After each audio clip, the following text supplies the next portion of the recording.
here!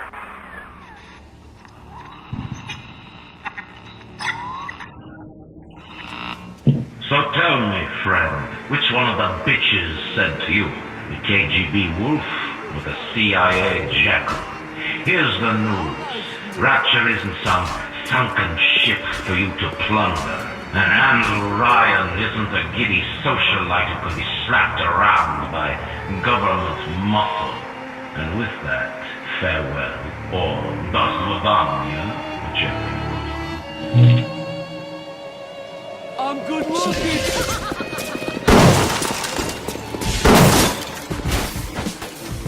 How difficult is it to create a deep, rich story, which is very traditionally very linear, with such a non-linear game? With BioShock, I had so much trouble writing it until one day I didn't. And then I was driving my producer crazy, and because she was like, you gotta sit down, you gotta write this thing. And I knew the high level beats, and we were able to build the levels, and I knew, but I just wasn't. And I sit down and try to write, and getting a sentence out was like impossible. And it was about December when I finally sat down and said, okay.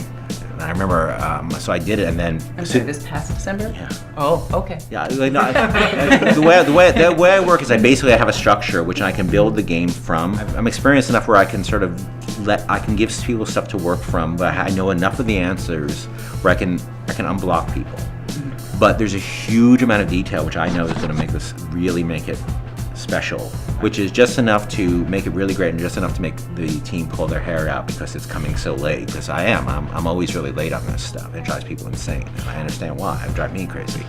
But once I sat down in December, it was like, I wrote it in 3 weeks. Because once I knew what I wanted to do, it just came right out. It was really hard, and then it became really, really easy. And it seems to happen that way all the time.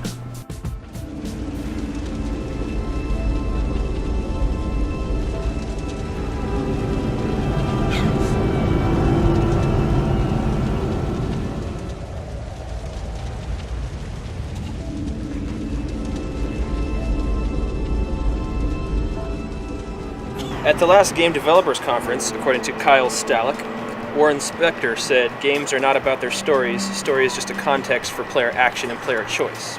I don't think there's a fair statement, which is games are not or are about something. Games are, what makes games awesome is games are what they are, and if you can make it work, that's great.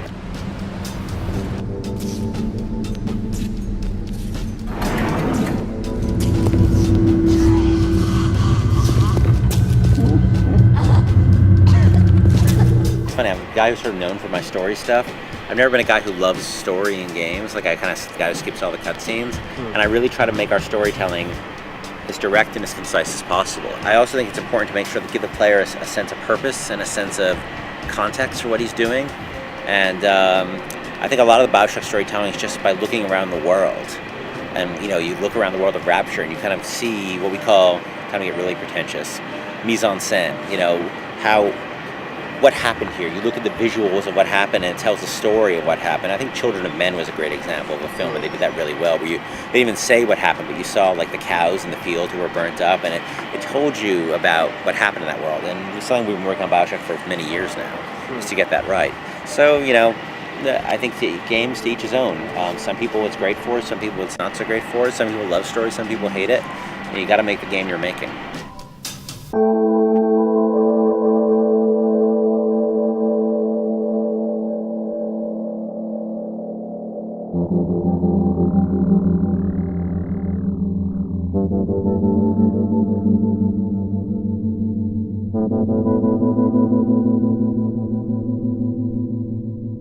Xavier Garcia asks, what was the most challenging part of the design process? What features were cut in the last minute to accommodate the schedule? It was a weird combination of almost everything being challenging, because we were doing so much stuff that people haven't done before. There's so much simulation. The Big Daddy and Little Sister, their relationship, two AIs in a first-person shooter who had a relationship, who interacted with each other. The Little Sister gets in trouble, the Big Daddy picks her up by the scruff and puts her behind him, or actually throws him up. I think you may have seen that video, throwing him up on the shoulders. Getting that to work in the game was, oh my god, there's so much work.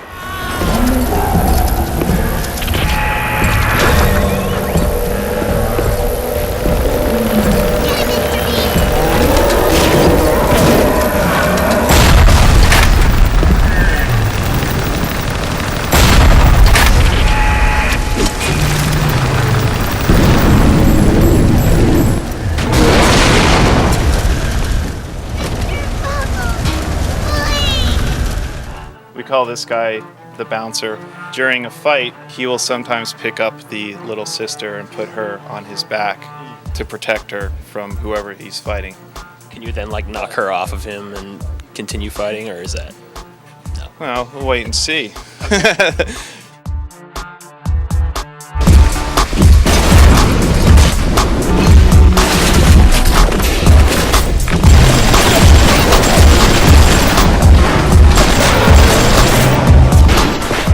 If you're playing the game and you come across one of these big daddies who doesn't, or he's walking around alone, eventually he'll go up to one of these vents and pull out a little sister. So sometimes it's worth following these guys around. This is one big daddy in particular. We've nicknamed her Rosie because she has a rivet gun, getting a little sister out of the vent. So the big daddy is actually a female. Or a male that's, upset at being called Rosie because unfortunate fact that he or she's holding a rivet gun. Well, of course, Rob Waters, our 2D artist and one of our concept artists. He's been working on these training movies for all the plasmids we have in the game. These are training films for the plasmids, and we're supposed to do just sort of a cartoonish version of what would actually happen in game, just to make it as simple as possible and humorous at the same time. So. Throw objects at foes. You can even catch grenades and throw them back.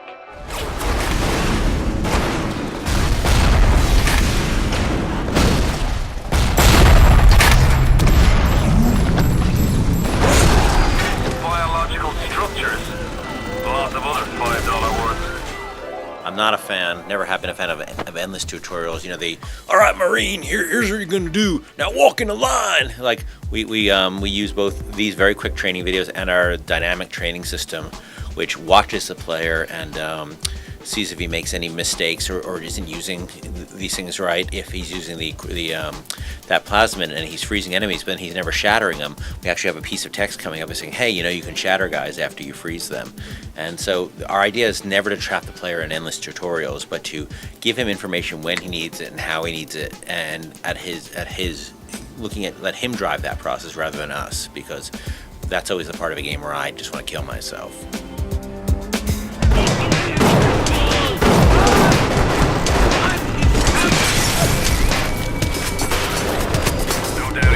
After you've done it there, just stick a shit in your mouth.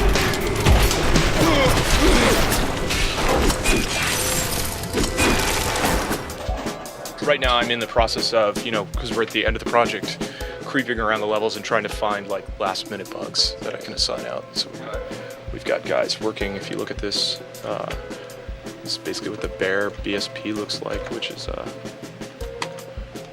basic brushes that construct the level, what the AIs actually walk on, and then our modelers create these meshes that get placed on top to keep it from looking, just like a gray box.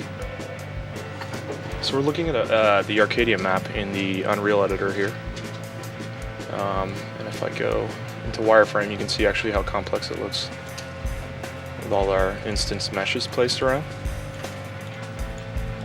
Some which are dynamic and the player can use, telekinesis or incinerate to interact with. So if I turn on lighting and pray that it's reprocessed, let's see, now you can see the level with the lighting. I cruise over here in real-time mode. I can show you all these. Our effects artist, Steven Alexander, has hooked up all these particle effects to give us a misting room in here. And then design team can take this and script all of these to turn on and off when they need. If an AI walks into the room or the player trips a trigger volume, we can set off, certain events. I was just poking around in the same area we were looking at in the editor. So here's those same effects in game. So what are we looking at here? Tell us about this level in like a. This is the Arcadia deck. It's the underwater forest that Andrew Ryan has created. His vacation land that has gone wrong. So you can see we've got all the nice, pretty flowers and color in here, and some of the creepier enemies.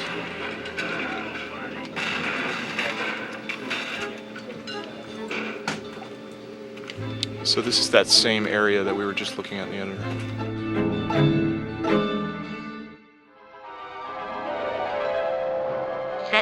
traps for unsuspecting enemies. Lure your foes into deadly ambushes. Now you've got the monkey cage. Here they come.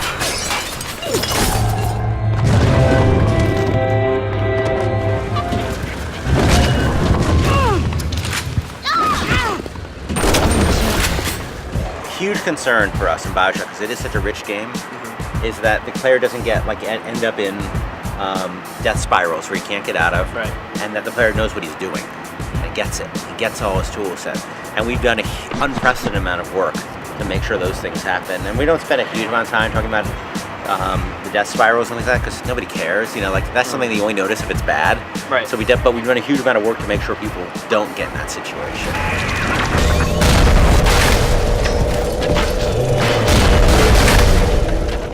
What's there? No surgery today! No surgery today! You know, in later levels, if you haven't been, going after the big daddies and going after little sisters, you're probably going to be underpowered. And the game sort of will tell you that I am a training. Hey, maybe you should go back and fight some big daddies, earlier big daddies first, because you rush through this and now you're underpowered. And that is a different thing BioShock has. It has character growth, it has player growth, and we can balance that somewhat. But we do want people. I think a huge part of the fun is fighting the big daddies and getting the cool new power-ups, and that's going to be important to do. Unleash insects against groups of enemies. Attack lots of enemies at the same time.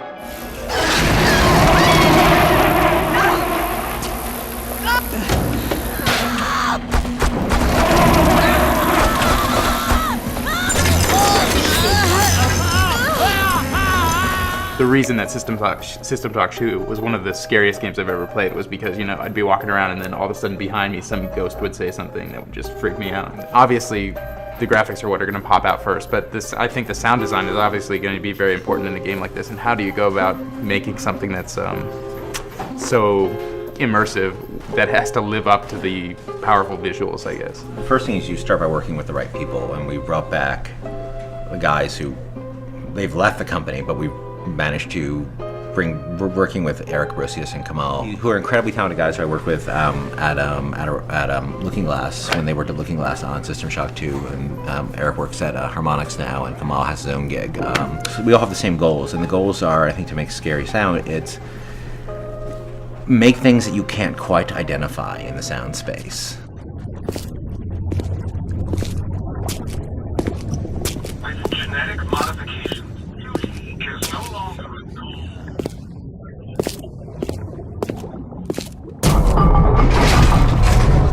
Why do we have two eyes? Is this a law? I'm not finished! I'm not finished! Identification gives you comfort. And I think that was one of the great things in Shock 2 that Eric and Kamal did, is that you hear sounds and you hear what people are saying and what the sounds the machines made, and you're like, you can't quite make them out, and you can't quite place them. And listen, and I say this, for all I know, BioShock will completely blow it, and it'll be completely unscary, because I didn't know before System Shock 2 how scary it was going to be, because it really is, when you're working on it, you never know. I remember, back in 2000, there was a game just after you finished System Shock 2 that you started talking about called The Lost. Oh yeah, the appropriately named The Lost. Since I've started hearing about BioShock, it seems like there was several themes that are similar through both. The story here is what a pretentious twit I am, I think, is really what you're getting at. I read books this thick. I went to college, I think that a lot of people get stuck on certain themes. The theme of The Lost, not to bore people with a game that's never coming out, is loss and dealing with loss. And that's not really the themes here at all. One of the tragedies that you come across in BioShock, and one of the elements of horror, because I think all elements of horror pertain to losing things. What are you afraid of? What makes things scary? It's losing the things you care about. And I think that's what you see in BioShock. The stories of a lot of people who've lost things, not just their lives, but their families and their position in society, and their wealth and their looks and their minds. That's what terrifies us, is losing stuff. And I guess that's a similar theme in the two games.